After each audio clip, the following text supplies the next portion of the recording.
Hey everybody, Raven here. I went to the local coin shop recently and this happened. Yes, ladies and gentlemen, I picked up some very cool high-end stuff. Matter of fact, I got this before I was going to the ONA show that just happened here last weekend in Moore. I had some of these items in my case, but I had just picked them up recently, hadn't had a chance to share with the nest, and so I'm going to do that today. There are some amazing things on this table right now, and I'm very fortunate and happy to share with you. Check this out, ladies and gentlemen. This is a PCGS Lab and certified MS64 90% brockage obverse and largely broad struck. I call it the mushroom. That thing is unbelievable. It doesn't have a date, but it is a dime. As you can see right there, it's 10 cents. But that thing is very unique, very cool, and something that I'm not sure if I'll ever get rid of that. It might just go into the deep stack and be given to the kids because it's so unique. But that is one of my absolute favorite recent pickups right there. I got a couple of the NGC Vault Series items. This is a 2002 American Silver Eagle from Vault Box Series 5. It's a 9.9, so that means this is basically an MS69. Surprisingly, these, have quite a premium to them for just being a coin, that's kind of common for its grade, but the Vault Bucks thing is very popular. We have a 1922 piece dollar, and that is at a 9.5. So what that would mean is the 9.5 would basically translate to being an MS65. Very cool coin. Beautiful cartwheeling and everything to that one. For a piece dollar and MS65 is pretty good. You rarely see 66s out there, so you know you're doing well if you get a 65. Matter of fact, I need to put these aside so we can move on to the next items.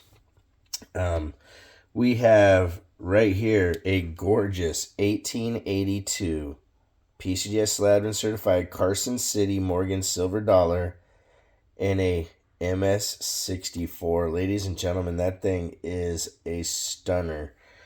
Next item up is the other Morgan that I was able to get, and this one's even cooler. This is a MS63, but deep mirror proof like. Look at that field on that coin, ladies and gentlemen. That is a beast of a coin. It does have a little bit of cheek chatter on there, but this is still something you don't see very often in a lot of coins, especially getting what they call DMPL.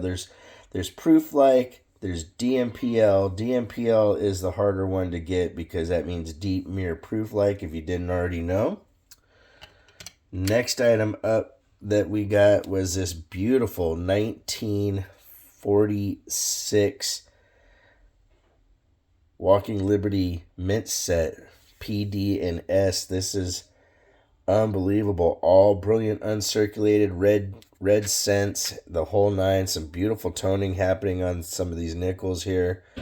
A little bit of toning starting, on the quarters and whatnot, but that is a heavy hitter of a set right there.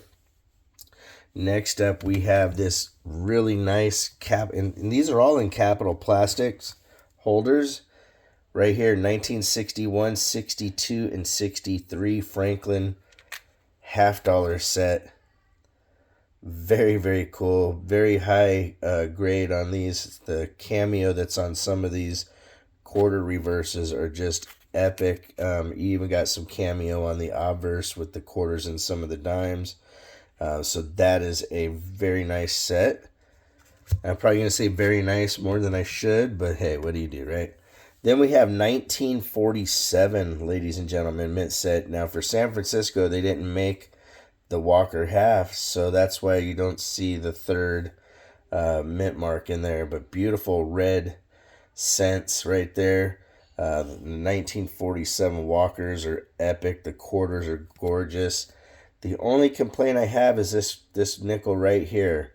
It is not up to speed as far as the other ones on there, but that's because 47 was an odd year for the nickel. Trying to find that in a nice business strike is going to be a little bit harder, but this is still a very, very legit set, to say the least. Now, last but not least, this thing here is unbelievable. Ladies and gentlemen, look at this typeset right here. You have the cap bust half from 1831, an 1854 with arrows seated, Liberty seated $50, the beautiful Barber from 1892, a 1943 BU walking Liberty $50, a gorgeous 1962 Cameo Franklin $50 proof, a 1964 Kennedy BU, and a 1976 Bicentennial proof with Cameo as well. Unbelievable. When I turn this over, look at that gorgeous toning on that Franklin half. The reverses of all these, the seated is just really, really nice. The cap bust is beautiful. That Barber is just epic. I mean, just an epic coin. And of course, the Kennedys up top. Very, very nice thing to get your hands on. And here's one of the things. When you're out there looking for stuff, there are some places when you go to a coin shop, if you think something's a little bit out of your price range, or you think that you can't afford it, when you develop a relationship with a coin shop, just make sure to ask if maybe they have a layaway program or something, but after you've been there a few times, so they know who you are, they get to know you, and you might have a better chance of adding some really cool stuff to your collection. If you want to correspond, it's RavenHawkCoins@gmail.com. Our P.O. Box is 721-296, Norman, Oklahoma, 73070. I forgot to mention also, go to the local coin shows. You can find really nice stuff there. If you want to get the deals, you want to go on day one. Day one is the best day. A lot of people think that, it's the last day of the show. No, it's the first day, to be honest. And you can ask plenty of dealers, and they'll say this because when they get there, they're trying to cover their costs. And so that's what's most important to a lot of dealers is on the first day, they're a little bit more willing to make deals. If they've already been there a couple of days and it's been a good show, then they're less likely to give those bargains out that everybody's looking for, that special deal. So that's a little tip for those who've watched to the very end. So I want to say, like always, please make sure to take care of one another, and we'll see you real soon. RavenHawk Coins! Have a great day!